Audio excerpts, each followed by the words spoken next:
সমুদ্রের পেট চিরে সূর্য উদয় হওয়া এবং সমুদ্রের বক্ষে সূর্যকে হারিয়ে যাওয়ার দৃশ্য নিঃসন্দেহে দারুণ ব্যাপার।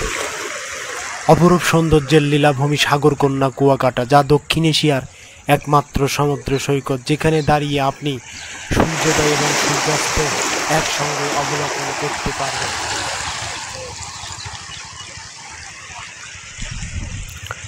সমুদ্রের পেট চিরে কিভাবে সূর্য ওঠে তা দেখার জন্য আপনার মতো আরও অনেক লোকই আপনার আগে চলে যাবে সেখানে, তাতে কোনো সন্দেহ নেই। সকালবেলা হেঁটে ঝাউবনে যেতে সময় লাগবে 20 মিনিট, আর ভ্যানে গেলে লাগবে 10 মিনিট। কুয়াকাটাতে সূর্যোদয় দেখার জন্য ঝাউবনে যাওয়াই ভালো, সেখান থেকে সূর্যকে ভালোভাবে দেখা যায়। সমুদ্রের পেট চিরে কীভাবে সূর্য ওঠে তা আপনি যদি দেখতে চান তাহলে আপনাকে ঝাউবনে যেতেই হবে।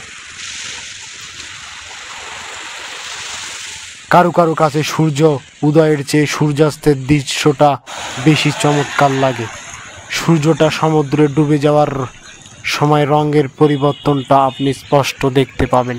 সমুদ্রের গর্জন দিনের বেলা সাধারণ আশেপাশের শব্দের কারণে শোনা যায় না।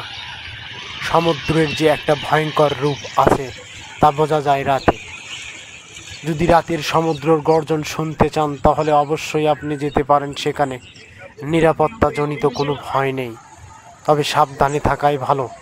সত্যি কথা বললে রাতের সমুদ্রের গর্জন সত্যিই ভয়ঙ্কর।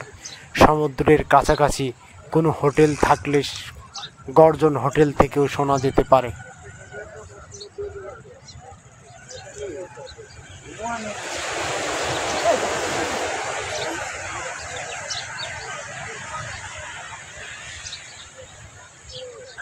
এই রাখি